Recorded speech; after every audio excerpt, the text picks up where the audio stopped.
नमस्कार दोस्तों। आज मेरा यूपीएससी का लेक्चर नंबर 3 है और मैं आज तुम लोगों को पढ़ाऊंगा प्राचीन इतिहास में लेक्चर नंबर 3 में मध्यपुरा पाषाण काल। मैंने पहले क्या पढ़ाया था? निम्नपुरा पाषाण काल। आज मेरा है मध्यपुरा पाषाण काल। अगला टॉपिक है तो मध्यपुरा पाषाण काल में कुछ चीजें मैं बताऊंगा, बहुत इंपॉर्टेंट है, जो कि एग्जाम में पूछा जाता है। अगर नहीं पूछा जाएगा तो तुमको पढ़ना ही पड़ेगा। मध्यपुरा पाषाण काल। मध्यपुरा पाषाण काल में इसका जो पहले डेट निर्धारण करते हैं, यह 100,000 बीसी से लेकर के कितना 100,000 बीसी से लेकर के 40,000 बीसी तक माना जाता है। ठीक है, तो इसमें क्या हुआ कि अब जो लोग पत्थर का उपयोग करते थे शिकार करने के लिए, अपने शिकार करने के लिए यूज हो गया। हो सकता है उस पत्थर का उपयोग कुछ घूमने पीसने के लिए भी करते रहे। तो धीरे धीरे एडवांस होते चले गए। एडवांस में कुछ अपने औजार को जो शिकार करते थे तो पहले पत्थर फेंक के मारते थे। बाद में उन्होंने ऐसा पत्थर मारा कि उसको गीला था तो पत्थर घुस गया, तो मतलब वो शिकार जल्दी मर गया। तो उन्होंने सोचा क्यों ना पत्थर को और विकसित किया जाए, उसको और छीलने लगे। जैसे क्या होता है, तो कैंची और छुरी में सान धराने जाते हो ना, तो और हो जाता है, सान गहरा हो जाता है तो कपड़ा हुआ या सब्जी हुआ बढ़िया से कटता है। तो कपड़े और सब्जी की बात कर, बढ़िया से कटता है।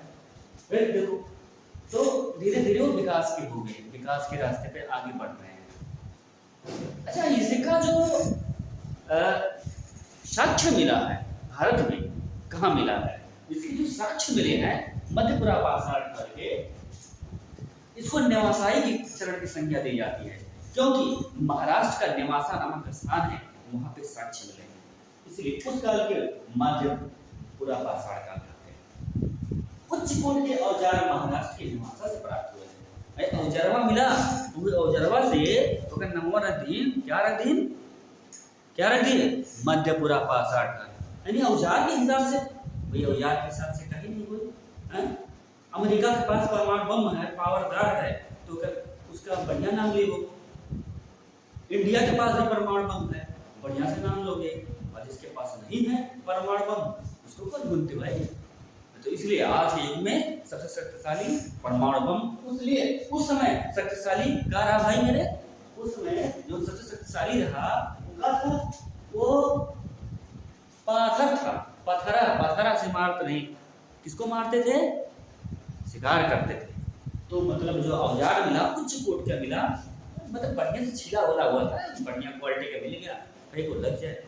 तो इसलिए निम्न से मध्य में आ गए। जैसे पहले मान लो हमारे पास कुछ नहीं था, ठीक है, तो हम क्या करते थे?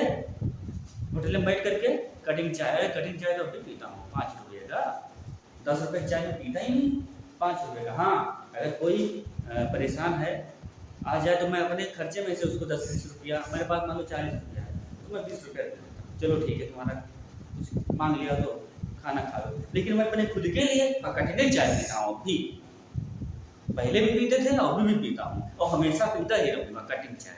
5 रुपये बचा तो 5 रुपये मैं किसी और को दे दूँगा, उसको वो पी लेगा। तो क्या हुआ? इस काल में उच्च कोटि के औजार महाराष्ट्र के नेवासा नामक स्थान से मिला, इसलिए इसको नेवासाई की संज्ञा दी जाती है। क्वार्टजाइट के स्थान पर जैस्पर आदि के पत्थर प्रयुक्त होने लगे। क्वार्टजाइट के स्थान पर इसको याद कर लेना, जैस्पर आदि के पत्थर प्रयुक्त होने लगे। औजार सब की बनी थी और मुख्य औजार क्या था? वही पुरानी औजार झलक। अरे झलक दिखला जा एक बार आजा आजा आजा आजा, ये वाला नहीं फलक, अरे पलक नहीं फलक। बेहनी छदनी छेद करते थे और खुरजनी खुरसते थे। जैसे मान लो दूध गरमा रहे हो, मलाई चिपक गया तो कैसे खुरजते हो? चम्मच से खुरजते हो। तो उस समय से खुरजने के लिए प्रयोग करते हो। तो याद रख लेना। देखो, इसको याद करने का सबसे बढ़िया तरीका नी नी नी ना नी।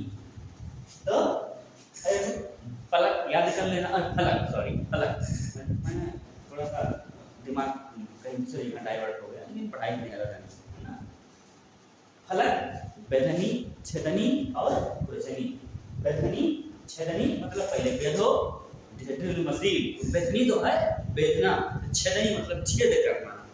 पहले छेद करने की शुरुआत थी, क्या नाम है जो बनते थे मूंज से ढकिया बनते थे, हो गया बेधनी, छेदनी, खुरचनी। नी नी नी नी, ठीक है। बेधनी, छेदनी, खुरचनी और फलक। प्रमुख स्थल क्या है?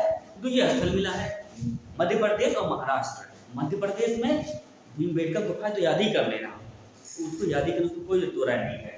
भीमबेटका गुफाएं हो गया, और दूसरा मध्य प्रदेश की क्या है, एक ही है इसमें।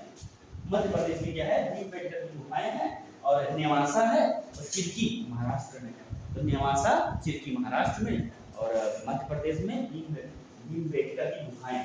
और मनुष्य ने इंपॉर्टेंट तथ्य में बता देगा, मनुष्य ने वस्त्र निर्माण कला 9,7 आठ से की है। क्या इसके बाद वो 9,7 करना है तो वो वस्त्र पहनने लगे। पहले पाता लपेटा, पहले नंगे घूमत रहे, फिर पाता लपेटे, फिर नहीं पहने कपड़ा पहनो। अब क्या चाहिए, झमका हुआ वाला, बढ़िया चमका हुआ, सॉरी झमका हुआ वाला, चमकने वाला कपड़ा चाहिए, झिलझिलवा जिसको बोलते हैं। अमनी के क्या है, हम तो फटका पहन के चले जाते हैं, कोई दिक्कत नहीं। फिर क्या हुआ, तो ऐसे याद है तो कि जब नया नया त्योहार पड़ता है, नई नई शादी पड़ती है, तो नया कपड़ा लेते हैं, इसलिए वस्त्र निर्माण की कला 9,7 काल में सीखी गई। याद कर लेना, ठीक है ना। फिर क्या है, फिर उसके बाद क्या हो गया, हस्तकुठार जो प्रमुख औजार था वो क्या था, हस्तकुठार था। हस्तकुठार आपका हस्तकुठार विदारणी प्राचीन काल के सबसे प्रसिद्ध औजार थे, हस्तकुठार विदारणी।